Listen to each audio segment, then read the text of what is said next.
আসসালামু আলাইকুম সুপ্রিয় শিক্ষার্থী ভাই বোনেরা, আজকে আমরা দেখব যে একটা শব্দ কিভাবে অ্যাডজেক্টিভ এটা আইডেন্টিফাই করব কিভাবে।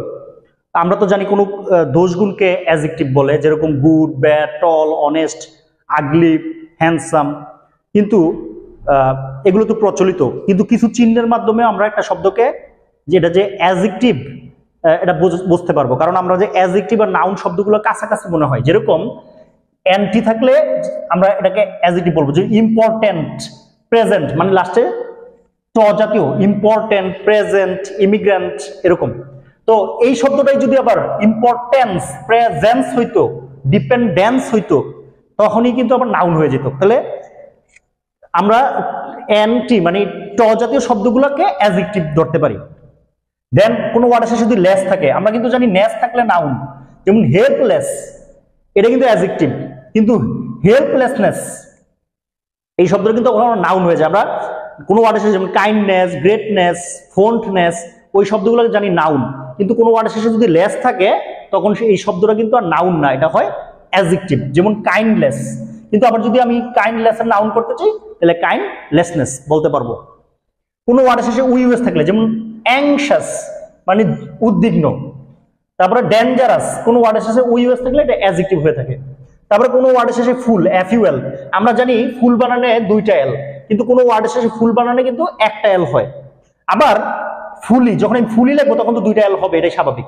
তাহলে কোনো ওয়ার্ডের শেষে ফুল লিখলে কিন্তু এই শব্দটা অ্যাডজেক্টিভ হয়, যেমন ইউজফুল, হেল্পফুল এরকম। তারপরে টিআইবিই থাকলে, যেমন ইফেক্টিভ, অ্যাটেন্টিভ। কোনো ওয়ার্ডের শেষে অ্যাবল থাকলে, যেমন এনজয়েবল, ডিপেন্ডেবল, এই শব্দগুলোও কিন্তু অ্যাডজেক্টিভ। কোনো ওয়ার্ডের শেষে সাম থাকলে, যেমন হ্যান্ডসাম, হ্যান্ডসামই কিন্তু ডি এর উচ্চারণ হবে না। যেমন অ্যাডজেক্টিভে আমরা যে কোনো অ্যাডজেক্টিভ বলি এটা কিন্তু অ্যাডজেক্টিভ, ঠিক অ্যাডজেক্টিভ ডি এর উচ্চারণ হয় না, ঠিক এরকম হবে হ্যান্ডসাম ও কিন্তু ডি এর উচ্চারণ হবে না, হ্যান্ডসাম। তারপরে কোয়ারেলসাম, কোয়ারেলসাম মানে জগড়াটে, হ্যাঁ। তো কোনো ওয়ার্ডের শেষে সাম থাকলে এটা অ্যাডজেক্টিভ। তারপরে নাউনের শেষে এলওয়াই থাকলে কিন্তু অ্যাডজেক্টিভ। এটা আমরা অনেকেই মনে করি কোনো ওয়ার্ডের শেষে এলওয়াই থাকলে অ্যাডভার্ব, না, নাউনের শেষে এলওয়াই থাকলে কিন্তু অ্যাডজেক্টিভ, আর অ্যাডজেক্টিভের শেষে এলওয়াই থাকলে অ্যাডভার্ব।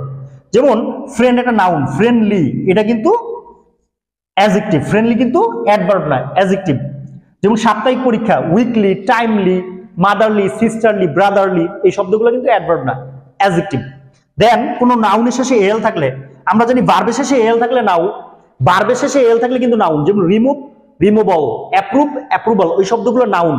কিন্তু নাউনের শেষে এল, যেমন ইনভারমেন্ট, ইনভারমেন্টাল, ম্যাট্রিমনি, ম্যাট্রিমোনিয়াল, এই শব্দগুলো কিন্তু অ্যাডজেক্টিভ। দেন কোনো ওয়ার্ডের শেষে আইসি থাকলে, যেমন ইডিওটিক, লুনাটিক, লুনাটিক মানে পাগলাটে, হ্যাঁ। তাহলে এই যে কোনো ওয়ার্ডের শেষে আইসি আছে, তারপরে আইএল আছে, যেমন ইবিল, সিবিল, তারপরে কোনো ওয়ার্ডের শেষে এলি থাকলে, শেষে এলি থাকলে, যেমন ফার্টাইল, কোনো ওয়ার্ডের শেষে এলি থাকলেও হয়, যেমন FERTIL, ফার্টাইল, অথবা GEN, হ্যাঁ, ফার্টাইল, FER, হ্যাঁ, TILE, ফার্টাইল, GENTLE, জেন্টল। এই কোনো ওয়ার্ডের শেষে এলি থাকলেও এই শব্দটা আমরা জানি অ্যাডজেক্টিভ হয়। তো এই ছিল আজকের অ্যাডজেক্টিভ সম্পর্কিত আলোচনা। সবার জন্য শুভকামনা। Thanks for watching.